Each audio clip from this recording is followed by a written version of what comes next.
अस्सलामुअलैकुम नाज़रीन, आप देख रहे हैं मेरा यूट्यूब चैनल। मैं हूं अरसलान हबीब खान। नाज़रीन, आज कुछ अहम ख़बरें हैं, कुछ अहम डेवलपमेंट हैं जो आप तक पहुंचाना चाहता हूं। सबसे पहले तो MQM पाकिस्तान, जो कि कराची की बहुत बड़ी पार्टी हुआ करती थी, इस तरह कह रहे हैं कि एक तो उनका खौफ, रोब, जिस तरह के वो काम करते थे, भत्ताखोरी वगैरह, कराची की बदअमनी में उनका हाथ था, सब कुछ। और लोग धड़ाधड़ इतने वोट डालते थे उनको कि पहले 2-3 घंटों में भी MQM के किसी भी कोई कारकुन होता था वो उसको खड़ा करते, उसका वोट 1 लाख से ऊपर चला जाता था। यानी इतने वोट पड़ते थे कि गिनती में हाथ से ज़्यादा हैरान हो जाता था बंदा कि यार इतना टर्न आउट रहा है, इतने ज़्यादा वोट पड़ गए। और जो कैंडिडेट होता था उसे कोई जानता भी नहीं था, बस अल्ताफ़ भाई का नाम चलता था कि इसको वोट डालना है। तो वो MQM जिसको इतना वोट कराची में पड़ता था कि पहले 2 घंटे के अंदर वो 1 लाख से ऊपर वोट चला जाता था, इतने ज़्यादा वोट पड़ते थे। अब हालत ये है कि कोई उनको वोट देने के लिए तैयार नहीं है, उनको वोट कास्ट करने के लिए कोई तैयार नहीं है। उसकी वजह क्या है?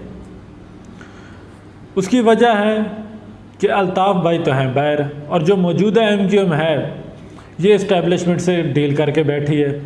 इस्टेब्लिशमेंट के साथ डील करके ये जो अपनी इन्होंने सीटें बचाई हैं कि हमारी थोड़ी बहुत इज्जत रह जाए, इन्होंने अपनी सीटें बचाई हैं और सीटें बचाकर असम्बली में चले गए। और फिर ये कहते हैं कि हमने इमरान खान से इत्तेहाद जो है इस्टेब्लिशमेंट के कहने पे किया और रहे, और जब उन्होंने हमें कहा तो हम अलहदा हो गए, और अब हम शहबाज शरीफ के साथ हैं तो उनसे हमारा इत्तेहाद है।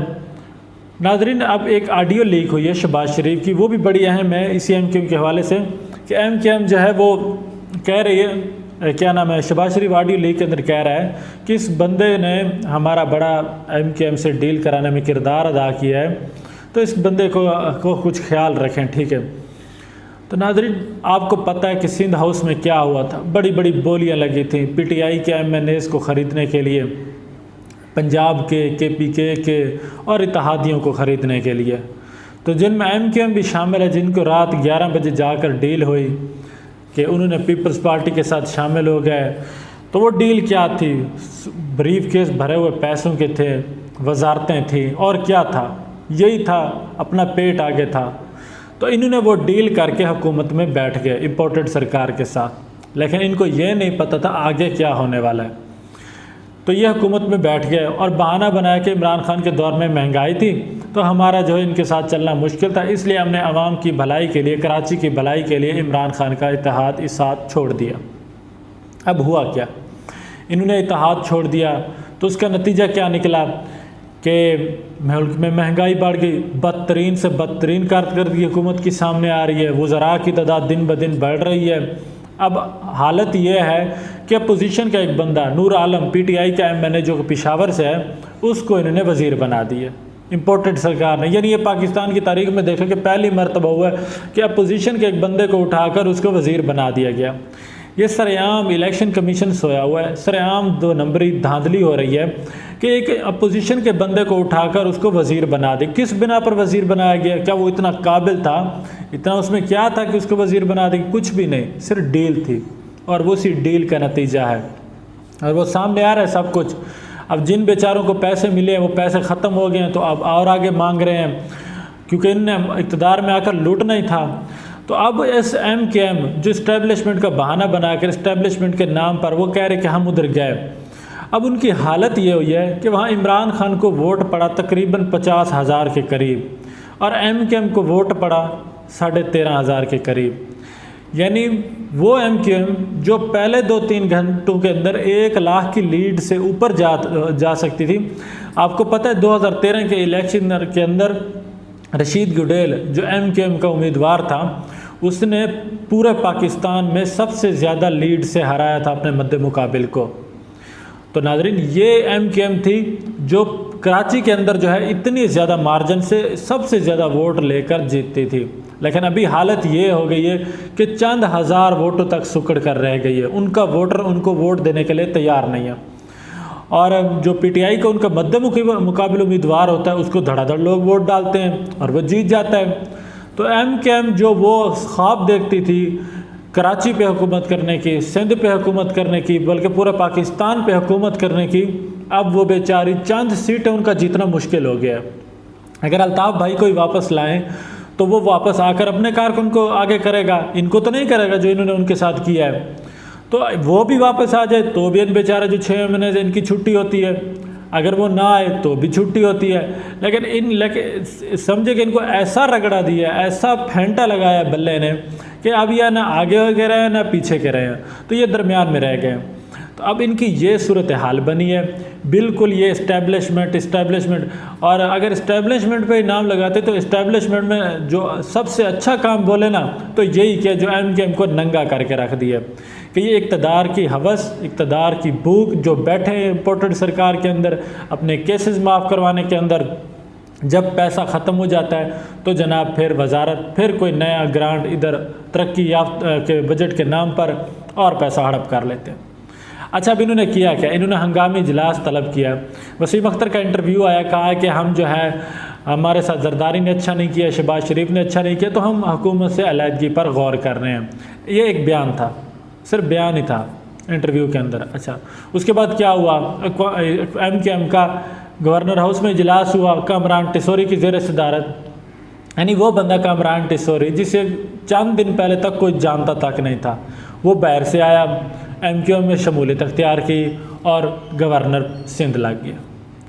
यानी हालत देखे इनका, ऐसी फेंटा लगाया कि बाहर से एक बंदा आकर जिसको कोई जानता तक नहीं था वो आकर बैठ गया और उसने जो है वो अब MKM की पार्टी की इजलास कर रहा है और इस इजलास की सदारत कर रहा है वो बंदा।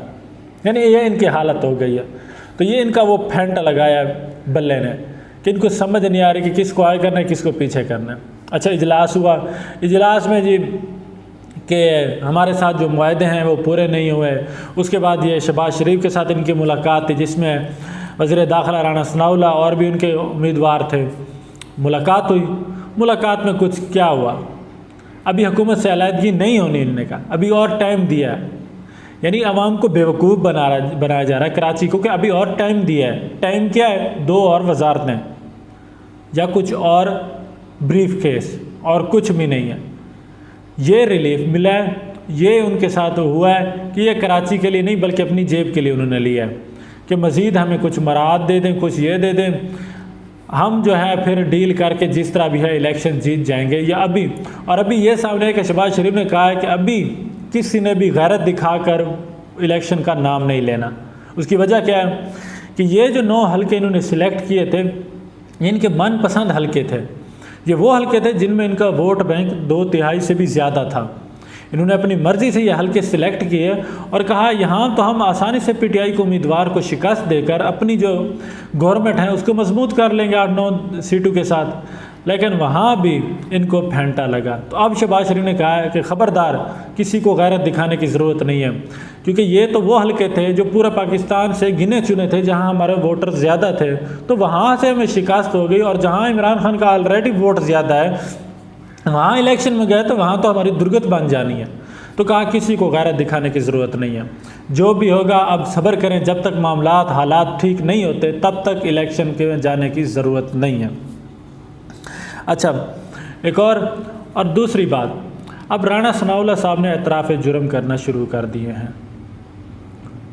एतराफ़ जुर्म यह है, एक तो उन्होंने ये कहा कि जब हम जेल में थे, हमारी क्या नाम है, जो लीडरशिप है वो जेल में थी, जब हम जेल में थे तो हमारे इस्टेब्लिशमेंट के साथ मुज़ाकरात जारी थे, यानी हमारी उनसे डील हो रही थी। एक तो ये उन्होंने बड़ा एतराफ़ किया।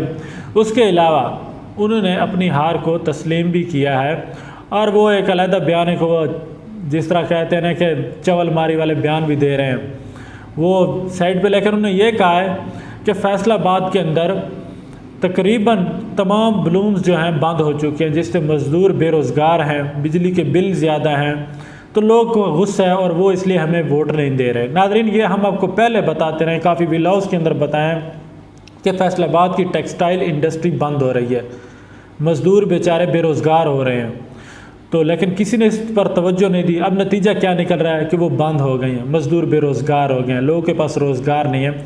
तो उसका नतीजा ये निकल रहा है कि लोग इनको वोट नहीं डाल रहे। और ये पहली मरतबा नहीं हो रहा, जब 2013 में इनकी गवर्नमेंट आई थी तब भी इन्होंने फैसलाबाद की मिलों के साथ ऐसा किया था, अपनी मिलें बढ़ाई, लेकिन जो दूसरी मिलें थी उन पर ये इन्होंने इस तरह का बोझ डाला कि वो बंद होने लग गई। तो जिससे ये हुआ कि लोग बेरोज़गार हो गए और उन्हें गुस्सा वोट की सूरत में निकाला। तो ये राणा सनाउल्लाह साहब के एतराफ़ हैं। उसके अलावा इसहाक डार साहब जो बड़ी भड़के मार कर लंदन गए थे कि 26 साल से मैं IMF को डील कर रहा हूँ, तो मेरे लिए IMF को डील करना कौन सा मुश्किल है। तो IMF ने उन्हें ठेंगा दिखाया, कहा कि पहले जाएं, जो पहले वादा हुआ है उसको पूरा करें, उसके बाद आगे बात होगी, उससे पहले कोई बात नहीं होगी। तो अब वो वहाँ से सीधा लंदन गए। तो अब यहाँ से ही आप अंदाज़ा लगा रहे हैं, अगर वो लंदन से वापस आ गए, क्योंकि जो हालात हैं, जिस तरह मईशत उनके कंट्रोल से भी बाहर नज़र आ रही है, और डॉलर जो है वो जो फड़के मार के गए थे जी नीचे आ गए नीचे, अब वो फिर बढ़ना शुरू हो गया। कल जो है वो ओपन मार्केट के अंदर 230 का था और वैसे जो 219 पे ट्रेड हो रहा है। तो डॉलर वैसे ही पाकिस्तान में बढ़ रहा है, तो उनकी जो भड़कें थी वो भी काम नहीं दिखा रही। तो इस हवाले से अब वो लंदन गए, अगर तो वापस आ गए तो ठीक है, ना आए तो फिर समझ लेना इस हुकूमत के दिन भी थोड़े हैं। इस हवाले से वो लंदन बैठे हैं, नवाज़ शरीफ को मामलात के बारे में आगाह करेंगे कि मईशत का जो बेड़ा गर्क हो गया है हमसे, अब वो नहीं सुधर सकता, या जिस तरह डॉलर कंट्रोल से बाहर है अब वो हमारे बस की बात नहीं है। उसके अलावा आज़म सवाती केस, नाज़रीन आज़म सवाती डट गए, उन्होंने अपनी सारी ज़िंदगी तकरीबन अमेरिका में गुजारी, वहाँ के पढ़े लिखे हैं, उनकी फैमिली भी पढ़ी लिखी है, यानी एक ग्रेजुएट फैमिली है। अब वो डट गए, उन पर जो जुल्म व तशद्दुद हुआ है और जिस तरह आलमी मीडिया में उठाया गया है कि आर्मी चीफ के ख़िलाफ़ बयान देने पर एक सेनेटर अपर हाउस के आदमी को उठाकर उस पर तशद्दुद किया गया, अब वो डट गए हैं। उन्होंने कहा बेल मिलते ही मैं इमरान खान के साथ बैठकर प्रेस कॉन्फ्रेंस करूंगा और सारे किरदारों को नंगा करूंगा और बोलूँगा मेरे साथ क्या हुआ, किसने किया, कैसे किया, ये सब कुछ मैं आवाम को बताऊंगा।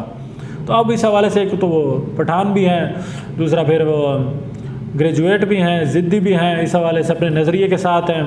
तो वो डट गए, उन्होंने कहा कि मैंने जो है इनको नहीं छोड़ना, जिन्होंने मेरे साथ हाल किया है ना, मैंने इनको नहीं छोड़ना। तो ये एक मामला है। उसके अलावा इमरान खान ने जो नए ज़िले अजला बनाए पंजाब के अंदर, जिनमें कोटदू हो गया, तलागंग हो गया और भी अजला बनाए, हाफजाबाद, तो उनके जो वहाँ के कायदीन थे, पार्टी के जो रहनुमा थे, MNAs MPs, उन्होंने इमरान खान से मुलाकात की और उनमें शुक्रिया अदा किया, जिनमें ख़ुसूसन मेरा अपना ज़िला जो मुजफ्फरगढ़ था, अब जो है उसको कोटदू मंजूरी दी इमरान खान ने। तो हमारे जो MNA है शबीर अली कुरैशी साहब, उन्होंने मुलाकात की है, साथ में उनके दूसरे रहनुमा भी थे, उन्होंने मुलाकात की और इमरान खान का शुक्रिया अदा किया। और इस हवाले से इमरान खान ने भी उन्हें कहा कि आप अपना वर्क जो है जारी रखें और इस तरह के मामलात जो हैं वो मेरे सामने उठाया करें, मुझे इस तरह के मामलात के तो पता नहीं होता। तो इमरान खान ने जो है इन रहनुमाओं से मुलाकात की। उसके अलावा इमरान खान ने अपने जो दूसरे पार्टी रहनुमाओं से उनका इजलास बुलाया था, उनसे मुलाकात की और उनको सारे हवाले वगैरह के बारे में बताया कि क्या करना है, आगे का लाहे अमल क्या है। उसके अलावा इमरान खान साहब के साथ वो सहाफ़ियों की मुलाकातें भी हुई हैं, कुछ उनके साथ कोई दिलचस्प सवालात वगैरह सब कुछ ये भी हुआ है। तो ये सब कुछ आगे चल रहा है। नाज़रीन, अब ये मुल्की सियासत में ऐसा वो लम्हा आ गया है कि इमरान खान की मकबूलियत इतनी बढ़ चुकी है कि अब इनको समझ नहीं आ रहा कि हमने जाना किस तरफ है, करना क्या है, कैसे करना है, सब कुछ ये इनके मामलात से बाहर निकलता जा रहा है। सब ये, चाहे इमरान खान का जितना भी मुखालिफ है, वो इस बात को बिल्कुल बज़िद मान चुका है कि इमरान खान की मकबूलियत को अब कोई नहीं गिरा सकता। इमरान खान की मकबूलियत जो है बहुत आगे निकल चुकी है। उसकी वजह क्या है नाज़रीन?